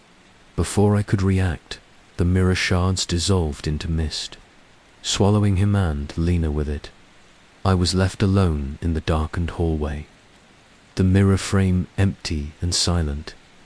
My phone, vibrated. A new message. The rendering is complete. The witness has been chosen. Remember your role. I dropped the phone. Outside. The wind howled, and I realized the nightmare was just beginning. Story 2. I grew up in a town where nothing ever really happened. You know, the kind, sleepy streets lined with maple trees, neighbors who wave from their porches, the local diner where everyone knows your name. We liked to tell ourselves life was simple here. That the biggest news we got was when the high school football team won a game, or when someone decided to repaint their mailbox bright red. But behind that quiet surface, there was always something darker lurking. A secret shadow that most people refused to see. It wasn't until the man who cleaned the crime scenes in our town disappeared that I realized just how deep that shadow went. His name was Carl. Nobody really knew much about him, except that he was always there after the police left, that quiet, almost invisible figure who came in to scrub away the blood and wipe clean the places where terrible things had happened. Carl was the man who erased the evidence of the worst nights in our town, so the rest of us could pretend they never happened. He was a ghost, the kind of ghost you don't notice until they're gone. Carl wasn't a cop or a detective, not even a coroner. He was something else, a professional cleaner, hired by the police department to handle what they didn't want to touch. The blood, the bodies, the broken pieces left behind after a murder, a suicide, or an accident. He showed up with his gear, heavy gloves, industrial cleaners, bright yellow hazmat suits. His job was to make sure nothing reminded us of the horror that had unfolded. For years, Carl was just a name whispered in passing. The cleaners coming tomorrow, people would say, or Carl will handle it. No one ever questioned what he did or who he was. He never talked much, kept to himself, and worked alone. Then, one day, Carl disappeared. It was sudden, no warning, no note, no calls. 1 week he was there, cleaning the site of a house fire that turned deadly. The next, he was gone. No one answered his phone. His truck was left parked outside his run-down shed on the edge of town. His equipment was still there, untouched. At first, people thought maybe he'd moved on, found a new job, or retired quietly, but something about it didn't sit right with me. Carl's disappearance was the kind of thing that didn't happen in a town like ours, or anywhere, really, if you knew how careful people in his line of work were. You just don't vanish when you're the guy who cleans up after murderers, so I decided to find out what happened. I started with the one place that seemed to hold the answer, Carl's shed. It was a little wooden shack, half hidden by overgrown weeds and rusting tools. I'd passed it 100 times but never thought to look inside. When I finally pushed open the creaking door, I found the smell of chemicals and something else, something colder, like the scent of secrets trapped. Inside, there, in the back corner, was a leather-bound journal. It wasn't just any notebook. It looked old and worn, but carefully cared for, like it held something precious when I opened it. I realized it wasn't about cleaning supplies or work schedules. It was filled with names. Names I recognized. Names from every crime, every tragedy, every shadow that had touched our town. Names that told a story nobody was supposed to know. I couldn't put it down, because the more I read, the more I understood that Carl had been doing more than cleaning. He had been watching, tracking, recording, and maybe, just maybe, he had gotten too close to something so dangerous it cost him his life.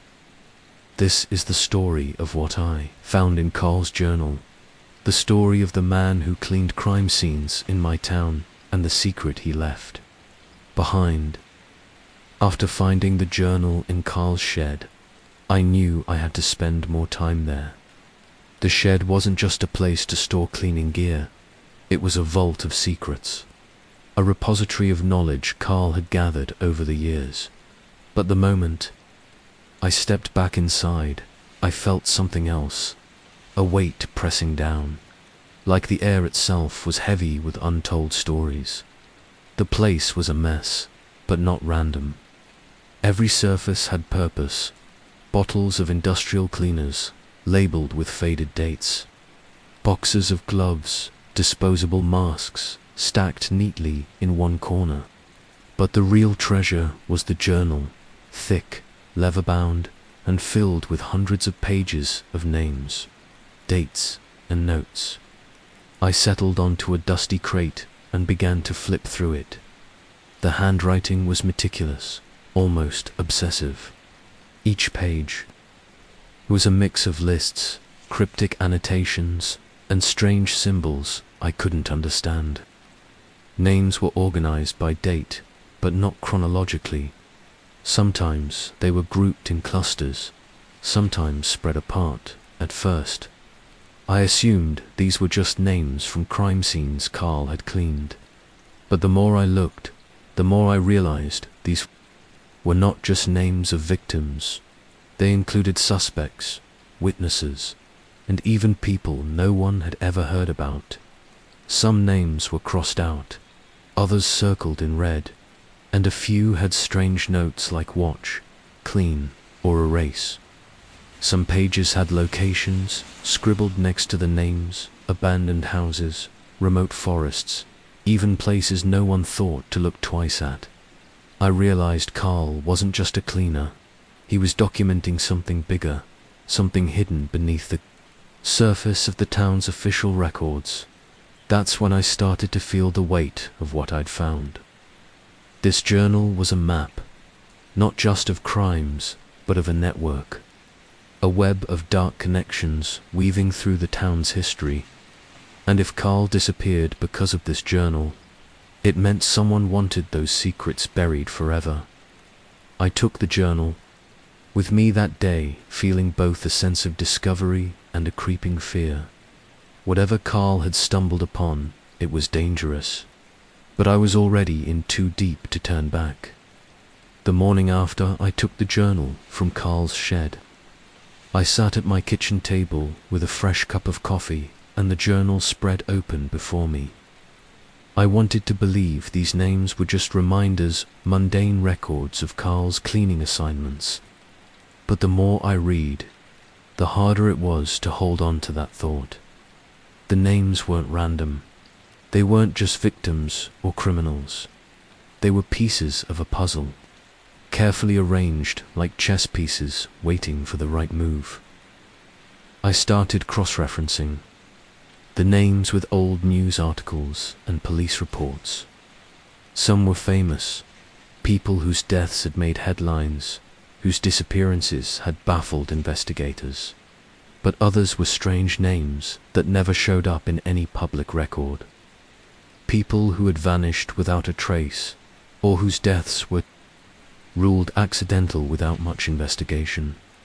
Some names appeared over and over, linked to different incidents and dates spanning years and decades. There were names that connected unlikely pairs. A respected local business owner tied to a missing teenager. A retired cop connected to a cold case that had never been solved. Each entry in the journal was like a thread, and pulling on it threatened to unravel the entire fabric of the town's history. There were notes next to some names that chilled me. Close to the truth, needs watching, already cleaned, too close to home. The more I looked, the more I realized Carl wasn't just tracking crime scenes. He was tracking people, people who mattered, people who were part of something no one dared talk about. I found a page filled with dates and cryptic codes, some kind of pattern that might be a timeline or a map. I couldn't decode it yet, but the sense of urgency in Carl's handwriting was unmistakable. The entries became more frantic toward the end of the journal, as if he knew something was coming. I felt like I was holding a ticking time bomb. Carl had been trying to warn someone, maybe me, but who would believe the man who cleans up blood could see beyond the stains? The days that followed became an obsession. I spent every free moment poring over Carl's journal, cross-referencing names, dates, and notes. The journal wasn't just a list, it was a tapestry woven with dark threads, a web that stretched far beyond what anyone in our town would have ever imagined. At first I tried to find simple connections. Were these names linked by geography, by time, by the nature of the crimes? But that was only the beginning. As I delved deeper, a far more unsettling pattern began to emerge. Several names appeared repeatedly, spanning years and decades. People who, on the surface, had nothing to do with each other. A local business owner with a pristine reputation was connected to the disappearance of a teenage girl from 20 years ago. A retired cop's name was scribbled next to a cold case that had gone unsolved for 15 years. Other names were those of people who had supposedly moved away or died from natural causes, but their names were crossed out in the journal as if Carl was erasing them from his list. What was Carl tracking? Why were these people so important that he meticulously catalogued their connections? One afternoon, while scrolling through online archives, I found an old police report about a suspicious fire that destroyed a local house 5 years ago. The house belonged to a man named George Mallory, whose name was circled in Carl's journal. According to the report, George was believed to have ties to organized crime. But what Carl's notes suggested was far more disturbing. In the journal, George was connected to at least 3 other people, all victims of violent deaths ruled unrelated by the authorities. And then there were the symbols in several places. Next to certain names, Carl had drawn strange geometric shapes, scintillating circles, spirals, and jagged lines. They didn't make sense at first, but they seemed like a kind of code. I couldn't decipher them, but I sensed they were key too. Understanding the entire network, I began to realize Carl's journal wasn't just about crime scenes. It was about control, about a hidden power structure influencing our town. maybe even orchestrating violence and disappearances to serve its own agenda. One night, I sat up late with a journal spread before me, running my fingers along the names. My heart pounded as I connected to names I knew well. The mayor and a local judge, both prominent figures with no public scandal, yet Carl's notes linked them to 3 unsolved murders and several disappearances. I felt a cold chill. What was Carl onto? And how had he stayed silent for so long? Suddenly, the pieces clicked in a terrifying way. The crimes, the disappearances, the strange deaths, they weren't random acts of violence. They were part of a sinister system, a calculated series of events designed to silence, control, and maintain power. Carl had been cleaning more than blood. He'd been cleaning up evidence of a conspiracy that reached into the highest levels of our town's leadership. That realization hit me like a punch to the gut. If Carl knew this much, and documented it so carefully, why hadn't anyone else uncovered it? And more importantly, why had he disappeared? Was Carl silenced before he could expose the truth? The weight of that possibility pressed down on me harder than any horror I'd read about in those pages, but I couldn't stop, because the journal was the only way to unravel this tangled web. And if I walked away now, if I ignored what I'd found, I might be complicit. I knew there was no turning back. The pattern had emerged, and it was darker than I ever imagined. After piecing together the chilling pattern in Carl's journal, I realized I couldn't stay on the sidelines any longer. The secrets Carl had uncovered weren't just the ramblings of a disturbed mind, they were a reflection of the very soul of our town, a soul far darker than anyone wanted to admit. I started talking to people carefully. I spoke to former cops, old-timers, journalists who'd long since stopped chasing leads, and even a few locals who'd been quietly marginalized. What I found was a tapestry of half-whispers and buried truths. They spoke of shadowy meetings behind closed doors, the kind that never made it into newspapers or police reports. Rumors of a secret society with roots stretching back decades, pulling strings from behind the scenes, controlling who thrived and who disappeared. People who crossed certain lines vanished without a trace, or were found dead under suspicious circumstances quickly chalked up to accidents or suicide. Investigations died before they even started. One retired detective, whom I met at a rundown diner just outside of town, leaned across the table and lowered his voice to a whisper. "I knew Carl," he said, eyes darting nervously. Quiet guy, but sharp, too sharp for his own good. He saw things most folks turned a blind eye to. He was poking around where he shouldn't have. "What kind of things?" I asked, heart pounding. He hesitated.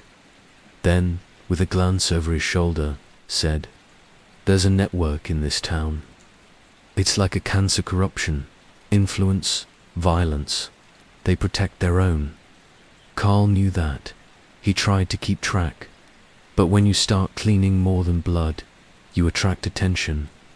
The retired cop's words echoed what I'd already started to piece together. The journal wasn't just a record, it was a warning. A testament to a system that thrived on silence and fear. Another source, an old newspaper editor, who still kept an eye on town affairs, spoke of suspicious deaths of whistleblowers and witnesses. He handed me faded clippings, articles about men and women who tried to expose corruption, only to be silenced by mysterious accidents, sudden illnesses, or disappearances that were never solved. And then there was the story about the night. Carl was seen at the scene of a murder before the police arrived. Several townsfolk had noticed his yellow hazmat suit through the fog. walking calmly through the house where a family had been brutally killed. When questioned, Carl brushed it off, saying he'd been called early by someone unknown. But it wasn't just what Carl saw, it was what he heard. Late one night, years ago, he had apparently recorded a conversation to powerful men discussing plans to take care of problems and clean up loose ends. Carl's journal referenced that night. Repeatedly, his notes filled with exclamation marks and underlined words. Power, control, fear. I realized that Carl hadn't just been a cleaner of physical messes, he'd been a silent witness to the most dangerous secrets of our town. And it terrified me, because if this network was real, if the powerful figures Carl named still held sway, then my digging could put me in the crosshairs. The deeper I went, the more I understood why Carl vanished.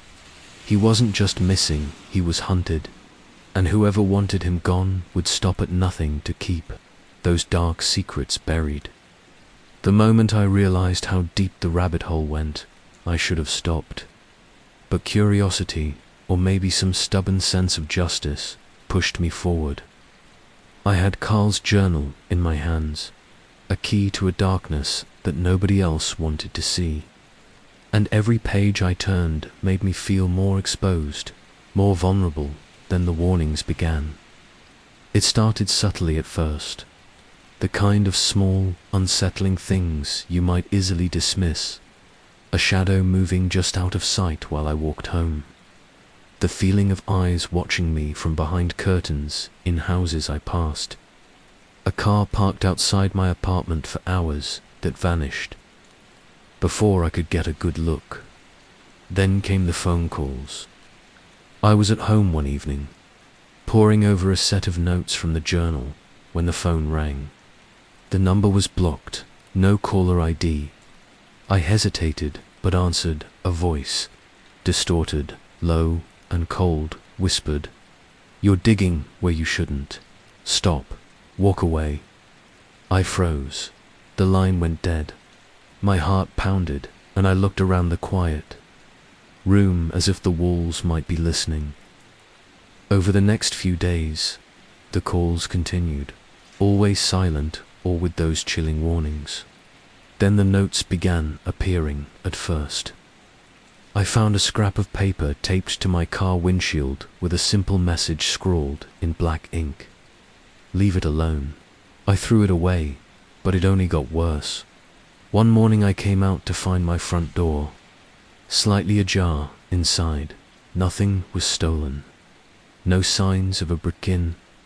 But on the floor was a photo, an old picture of Carl standing with a man I didn't recognize, both smiling in a way that seemed too familiar to be innocent. I put the photo on my desk, feeling the weight of it pressing down on me. Who was this man? Why had the photo been left there? Then the strange noises began at night. Footsteps outside my window when I was alone. The creak of floorboards in the hallway when no one should be there. One night, I woke to the sound of whispering voices I couldn't make out, coming from just beyond my bedroom door. I wanted to convince myself it was my imagination. But the fear was real. I wasn't just uncovering secrets.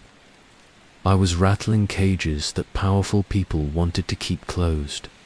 One day, I received an envelope slipped under my door. Inside was a typed message. "Carl got too close. You'll meet the same fate." There was no signature, no return address. Just those words. The air around me grew heavy with danger. I reached out to a local friend who still worked in law enforcement, hoping for some protection or advice. But even they were wary. "Be careful," they said quietly. "There are forces at play here, bigger than you realize." Carl knew that. That's why he disappeared. I realized then that I was on a collision course with something I couldn't control. Every step I took into the past drew attention, and whoever was watching didn't want the truth to come out, but I couldn't stop now, because I owed it to Carl, to the victims, to the town that deserved to know. The warnings were clear, but so was my resolve.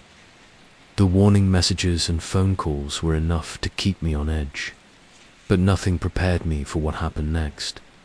I had started to feel watched for weeks, but the line between paranoia and reality blurred one cold night when I woke up to the sound of glass breaking downstairs. My heart slammed against my ribs as I crept out of bed, every nerve screaming in alarm. I grabbed the heavy flashlight I kept on my nightstand and quietly made my way toward the living room. The front window was shattered. Shards of glass glittered like deadly diamonds across the hardwood floor. The cold night air rushed in, carrying with it the scent of rain and something else, ... Something metallic, like blood. But the house was empty. No sign of anyone. I checked every room, every closet. Nothing was stolen. Nothing was out of place except for one thing.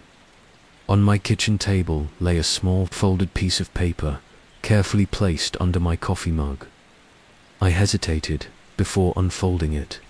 The handwriting was unfamiliar, jagged, like it was written in a hurry or by someone angry. The note read, "Stop digging, or next time it won't be just a window." My hands trembled as I read the words. The threat was unmistakable. But it wasn't just the note that unnerved me. Next to it was a photo. Not just any photo. It was a picture of Carl, but it wasn't the stoic man everyone knew. This photo showed him standing beside another man, someone powerful, or at least someone who wanted to seem that way. They were both smiling, but there was something sinister in their eyes. A look that chilled me to the bone. I didn't know who the other man was, but I knew it wasn't a friendly smile. I stuffed the photo back into my pocket and locked every door and window before sitting in the dark, flashlight on, waiting for the dawn. That night, sleep was impossible. Every creak, every whisper of wind felt like a threat. The warning was clear. I wasn't just meddling in old secrets. I was stepping into a dangerous game, and the stakes were life and death. Yet, despite everything, I couldn't stop. If Carl's disappearance and the journal meant anything, it was that the darkness wasn't going away. It was growing, and it had noticed me. After the break-in, I realized I was no longer just a curious bystander. I was part of something far bigger and far more dangerous. But the photo and the threats only strengthened my resolve to dig deeper. I took the journal and the photo too. A friend who worked in public records, someone I trusted implicitly. Together, we started cross-referencing the names from the journal with public databases, court records, and local news archives. What we found chilled me to the bone. Many of the names belonged to people still deeply entrenched in the towns. Power structure, city council members, high-ranking police officers, prominent business owners, even people in the local judiciary. Some of these figures were supposed to be pillars of the community of respected, untouchable. But the journal suggested otherwise. Carl's notes connected them to unsolved murders, disappearances, and scandals that had been quietly swept under the rug. One name stood out: Mayor Richard Collins. His name appeared multiple times in the journal, linked to 3 unsolved homicides over the past decade. The notes hinted at secret meetings and cryptic phone calls. More disturbing were the annotations next to his name: protected, cleaned, and untouchable. Another figure was Chief of Police Harold Briggs. According to Carl's notes, Briggs had turned a blind eye to suspicious deaths and had personally quashed investigations that threatened the town's elite. I realized the conspiracy was not some wild theory, it was the backbone of the town's very existence. People in power were maintaining their grip by any means necessary, even if it meant murder. I asked my friend to dig further into financial records. We uncovered a series of untraceable cash flows funneling through shell companies owned by these same figures. Money was changing hands in ways that could only mean one thing: bribery, cover-ups, and control. Carl's journal was like a map of corruption. Every name connected to another. Every crime tied to a bigger web. I began to understand why Carl kept such meticulous notes. He wasn't just documenting crimes. He was chronicling a system. One that protected itself by erasing anyone who got too close. And I was starting to feel the cold grip of that system tightening around me. Because if these powerful people knew Carl had a journal exposing them, then they would stop at nothing to keep it and silent. As I sank deeper into the labyrinth of secrets Carl had uncovered, I began to feel like I was chasing shadows. Each new connection, each new name, pulled me further into a darkness that seemed bottomless. But then, in a corner of Carl's shed I hadn't explored yet, I found something that changed everything. A small, dusty cassette tape labeled simply, "Listen if I disappear." I nearly dropped it. My hands shook as I carefully removed it from an old box filled with cleaning supplies and personal belongings. Somehow, this tape felt like Carl's last lifeline, a message to whoever might come after him. I rushed home and dug out my old cassette player. The first crackle gave way to Carl's voice, low, weary, but filled with an urgency I'd never heard before. "If you're listening to this, it means I'm gone.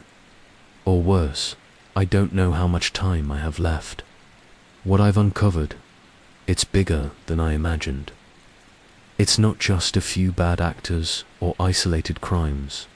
It's a system, a machine built on fear and silence. And it's hungry." He described a network of power that controlled the town, how it reached into every corner of the government, the police, the courts, and even businesses. He spoke of names I'd seen in the journal, revealing details that made my blood run cold. They clean up more than blood. They clean up memories, witnesses, evidence. Anyone who gets too close disappears. I've seen it. Friends, neighbors, people who thought they were safe. His voice faltered briefly, then hardened. I tried to stay invisible, to do my job without asking questions. But some things can't be unseen. Some secrets demand to be told.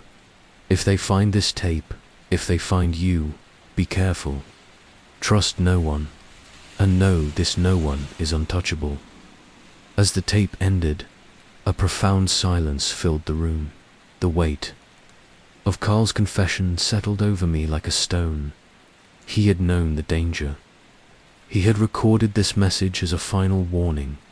And yet, despite that knowledge, he had disappeared. Where had he gone? Was he still alive? Or had the system claimed another victim? The tape was more than a confession. It was a testament to a man who dared to see the truth and paid the ultimate price. I felt a mixture of fear and determination. Carl's voice echoed in my mind. Trust no one.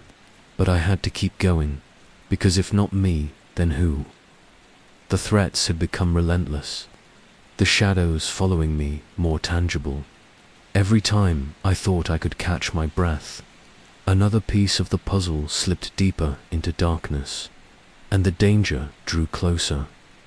Then, news broke of a recent death. That sent chills down my spine. A local journalist named Emily Parker was found dead in her apartment. An apparent suicide, the official report said, but the circumstances were eerily familiar. Emily had been investigating corruption and had connections to some of the names in Carl's journal. Friends told me she'd been frightened in the days before her death. Phone calls from unknown numbers, messages warning her to back off. I couldn't shake the feeling that Emily was a warning, a sign of what happened to those who dared to expose the truth. And then it hit me. If Emily was silenced, what chance did I have? Was I next? I started seeing signs everywhere. Unfamiliar cars parked near my home, strange figures lingering in the corners of my vision. Every knock at the door made me jump. Even my closest friends began to pull away, worried for their own safety. One night, as I lay in bed, I heard the unmistakable sound of footsteps on the porch. I peeked through the curtains but saw only darkness. A folded note was slipped under my door. "You're the last one. Finish this, or become another name in the journal." The weight of those words crushed me. Was Carl's journal a map of victims? Was I the final entry waiting to be written? Fear settled into my bones, but so did a stubborn resolve. If this was my fate, I would face it head on, because silence was the real enemy, and the truth, however dangerous, deserved to be heard. The notes, the threats, and the recent death made one thing clear. I needed answers that no one was willing to give. Carl's journal hinted at secret meetings, gatherings of those who pulled the strings behind the scenes. If I wanted to understand the true scope of the darkness suffocating my town, I had to see it for myself. Tracking down where and when one of these meetings might happen wasn't easy.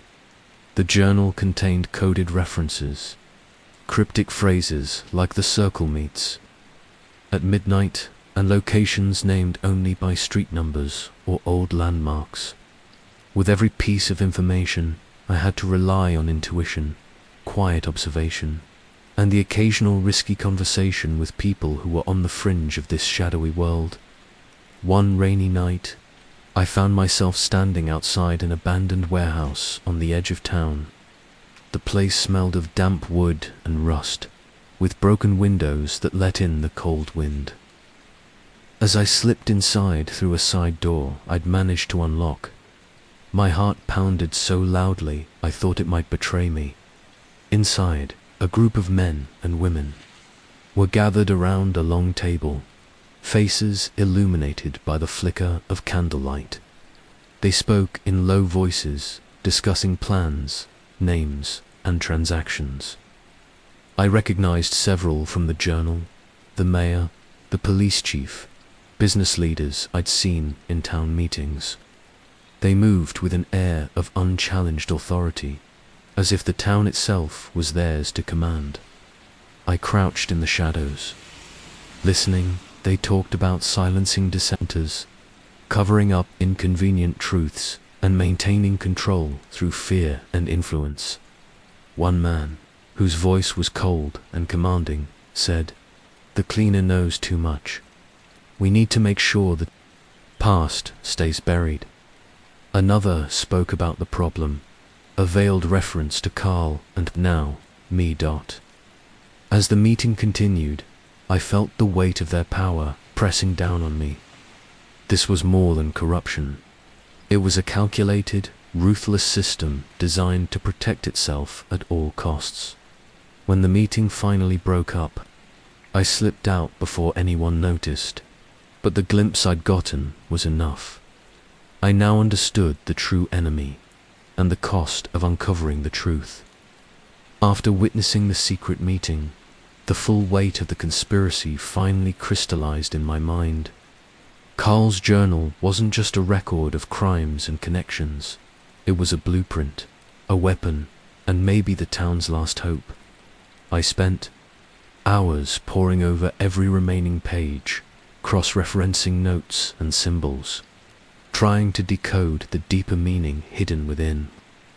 The journal was layered with codes, annotations, and references to the network, the shadowy organization running things behind the scenes. Carl had been trying to build a case, a living document designed to expose the system, but he also knew that the journal itself was dangerous, both a shield and a target. He'd left clues for anyone brave enough to follow, instructions on how to use the information to bring down the network. But the pages torn out, they were the key, the final piece that could unravel everything. The journal's true purpose wasn't just to catalogue, it was to ignite change. But that kind of change comes with a price. I realized that Carl's disappearance wasn't just about hiding from the network. It was about protecting the journal and whoever found it. For the first time, I felt the crushing burden of responsibility. This journal was more than a collection of secrets. It was a call to action to expose the darkness. I'd have to be smarter, stronger, and more careful than ever before. Because the network was watching, waiting, and if I failed, the cost would be unimaginable. After weeks of careful investigation and near constant fear, I thought I had found a rare beacon of hope, a trusted friend willing to help me navigate the treacherous waters I was drowning in. Someone who understood the risks and was ready to stand beside me. But that hope was shattered in an instant. It started with small inconsistencies, missed calls, vague answers, and a silence that didn't feel natural. At first, I brushed it off. Everyone was scared. Everyone had reasons to protect themselves. Then came the night I found out the truth. I had left my journal and notes in my car while I ran inside to grab something. When I returned, the glove compartment was open, papers scattered on the seat, and worst of all, my trusted friend's phone was ringing. The caller ID, a blocked number, but I answered anyway. A voice, cold and familiar, spoke on the other end. "You're going too far. Stop now, or everything falls apart. This isn't just about you anymore." My heart dropped. The realization hit me like a punch. My friend had been feeding information to the very people I was trying to expose. The betrayal was complete. The network's reach was deeper than I had ever imagined, even into my closest relationships. I confronted my friend later, desperation and anger mixing in my voice. They confessed, tears and fear in their eyes, explaining they'd been forced threats against their family, promises of protection if they cooperated. But the damage was done. Trust shattered. I was more alone than ever, and the network had a new weapon, me.